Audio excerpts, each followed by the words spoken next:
আমার মাথা গরম আছে বলি নাই? আমার মা দিন এই না দিন খায়, আমার মা এগুলো করতে পারবে না। আপনার আল্লাহর দোহাই লাগে, আপনি এমনটা কইরেন না প্লিজ, এমনটা কইরেন না। যা বেরো। বাবারে বাবা,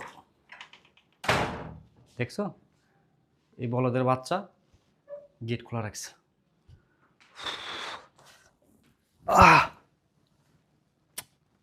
হাত পা ব্যথা করতেছে। এক গ্লাস পানি খাই। মরিয়ম, হ্যাঁ মরিয়ম, এক গ্লাস পানি নিয়ে আয়। মরিয়ম, হ্যাঁ মরিয়ম। জি বুঝলাম না, কথা কি কানে যায় না? কখন থেকে ডাকতেছি। না, আসলে ওই যে নামাজ পড়ে উঠলাম, যাই নামাজটা ভাঁজ করে রাখতে পারিনি। পানি কই? পানি? আমি তোকে পানি নিয়ে আসতে বললাম না? আপনি না রোজা? তুই জানিস না আমি রোজা থাকতে পারি না, তারপর রোজার কথা কেন বলিস আমাকে? আপনি সারাদিন কাজ করেন না, কর্ম করেন না, সারাদিন বাসায় থাকেন, মন চাইলে দোকানে বসেন, না মন চাইলে বসেন না। আপনি এখন রোজাটা ভাঙ্গে ফেলাইছেন। এই আজাইরা পেশাল না বন্ধ কর। তুই ভালো করেই জানিস আমি রোজা রাখতে পারি না, তারপরে এক কথা বারবার কেন বলিস? বাইরে গেছিলাম, খুব ক্ষুধা লাগছে, তাই রোজাটা ভাঙ্গে ফেলছি। দেখেন, একটু পরে তো মাগরিবের আজানটা দিয়ে দিব, আর মনে হয় 10-15 মিনিট বাকি আছে। আপনি এইটু সময়ের জন্য আপনার রোজাটা ভাঙ্গে লাইছেন। আপনি কিন্তু কাজটা একদমই ঠিক করেন নাই। বাজার আপনি ইফতারি আনেন নাই? কি ইফতারি আনেন নাই? ইফতারি আনবো আমি? হ্যাঁ, আমি ইফতারি আনবো? আপনি তো ঘরে কোনো ইফতারির বাজারও করেন নাই। এখন আপনি যদি ইফতারি না আনেন তাহলে আমি রোজা কিভাবে করব? আজকে কয়টা রোজা চলতেছে? আজকে রোজা। রোজা চলতেছে তোর বাবার বাড়ি থেকে ইফতার বাজার কেন আসলো না? কেন আসলো না? আমি কি ইফতারি বাজার করব? আপনি তো জানেন আমার বাবা নাই, আমার একটা বড় ভাই নাই, আমার মামা নাই। আপনারে কে ইফতারি দেব? আমার মা নিজে নিজের কাজ করে খায়।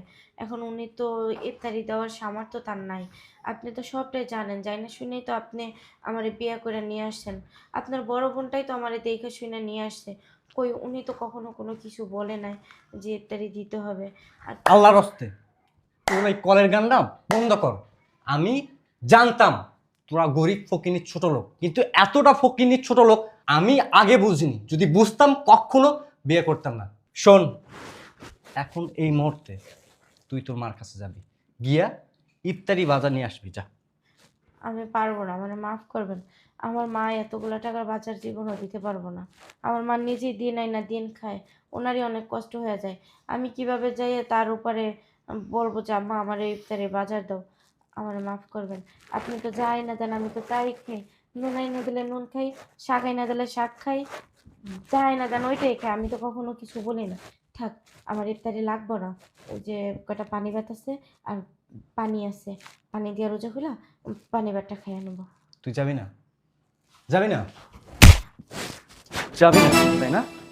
এই শয়তানের বাচ্চা, আমার যত বন্ধু বান্ধব আছে তারা তাদের শ্বশুর বাড়ি থেকে এক সপ্তাহ আগে ইফতারি বাজার পায়, আমি কেন বাজার পেলাম না? তো চলে গেল। আপনার তো টাকা পয়সার অভাব নেই, তাও আপনি ভিক্ষুকের মতো আমার বাপের বাড়ি থেকে কেন ইফতারি আনার জন্য এত উঠে পড়ে লাগছেন? কি বলি? আমি আমি ভিক্ষুক? আমি ভিক্ষুক? তুই কত বড় সাহস শয়তানের বাচ্চা, তুই আমার ভিক্ষুক বলিস? এই শয়তানের বাচ্চা, শ্বশুর বাড়ির থেকে ইফতারি বাজার পাওয়া এটা আমার হক, এটা আমার অধিকার, এটা আমার প্রাপ্য। তুই এখন যাবি তোর মার কাছে, গিয়া ইফতারি বাজার নিয়ে আসবি, যা। আমি পারবো না। যা বলতেছি। যাবো না। তুই যদি এখন না যাস তাহলে আমি কিন্তু তোর সাথে সংসার করব না, আমি তোকে কিন্তু ডিভোর্স দিয়ে দিব। আপনি সামান্য এই ইফতারির জন্য আপনি আমার ডিভোর্স দিয়ে দেবেন? আমি কি আপনার কোনো কষ্টে রাখি বলেন? আপনি যা করতে কোন সেটাই তো আমি করি, আপনার সেবা যত্ন। এই আজারা পেশাল পারার মতো না তোর সাথে আমার সময় নাই। আমি যেটা বলছি এটাই ফাইনাল। তুই এখন তোর মার কাছে যাবি, গিয়া ইফতারি বাজার নিয়ে আসবি, যা। আমি পারবো না। যাবি না? না। আমি তাহলে তোর সাথে সংসার করব না। দেখেন, আপনি মাথাটা ঠান্ডা করেন, আপনি এমন করেন না প্লিজ।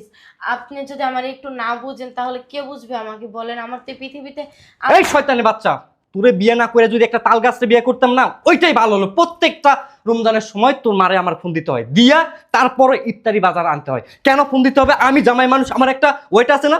দেখেন কিছু বছর আম্মু ধার করে তারপর আপনার ইফতারের টাকা পাঠাইছে। আপনি এবছর এমনটা কইরেন না, আল্লাহর দোহাই লাগে আপনি এমনটা কইরেন না প্লিজ। অনুরোধটা রাখেন আমার। তোর সাথে আজাইরা পেঁচাল পারার মতো না সময় আমার কাছে নেই। তোর কাছে দুইটা অপশন, এখন তোর মাকে তুই ফোন দিবি, দিয়ে ইফতারি বাজার নিয়ে আসবি, আর দ্বিতীয় অপশন তুই যদি এটা না করিস তাহলে তোকে ঘাড় ধাক্কা দিয়ে বাসা থেকে বের করে দিব। দেখেন আপনি এমনটা কইরেন না, আমার মা কয় টাকা পাবে আপনারা তো আমি বলতেছি। আমার মাথা গরম আছে, মাথা গরম আছে বলি নাই? দেখুন, আমার মা দিন নাই না দিন খায়, আমার মা এগুলো করতে পারবে না। আপনার আল্লাহর দোহাই লাগে আপনি এমনটা কইরেন না প্লিজ, এমনটা কইরেন না। যা বেরো। আবার আসসালামু আলাইকুম। ওয়ালাইকুম আসসালাম।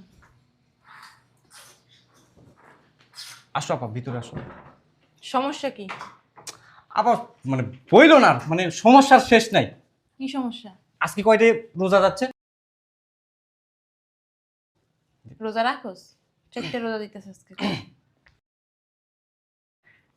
হ্যাঁ, বাপের বাড়ি থেকে এখন পর্যন্ত ইফতারি বাজার আসলো না। প্রত্যেকটা রমজানে আপা ফোন দিয়া ওর মার কাছ থেকে ইফতারি বাজার নিয়ে আসতে হয়। এখনো আসে নাই? না, সত্যি এখন রোজার বাজার দেয় নাই? না, তুই কটা রোজা রাখছিস? উনি রোজা রাখছিল বিকেল বেলা যে ভাই। তোরে কইতে কইতে আশাব, আমি এখানে স্টিল নাও দাঁড়ানো। আমি দাঁড়ানো অবস্থায় ওর গায়ে একটাও হাত তুলবি না। আমি জিজ্ঞাসা করছি তুই মোট কয়টা রোজা রাখছস? রাখি নাই। একটাও রাখছ নাই। আবার তোমরা তো জানোই আমি রোজা থাকতে পারি না। রোজা থাকতে তুই পারস না, তাহলে রোজার বাজার দিয়ে তুই কি করবি? কেন বাসায় রোজার বাজার দরকার আছে না? আমার যত বন্ধু বান্ধব আছে না, তাদের শ্বশুর বাড়ি থেকে এক সপ্তাহ আগেই রমজানের সমস্ত বাজার পাঠায় দিছে। আর এই শয়তানের বাচ্চা এখনো। তোর বন্ধু বান্ধব যদি যাইয়া আরেকজনের বাসার চালে আগুন লাগাই দেয়, তুই যাই কি দিবি?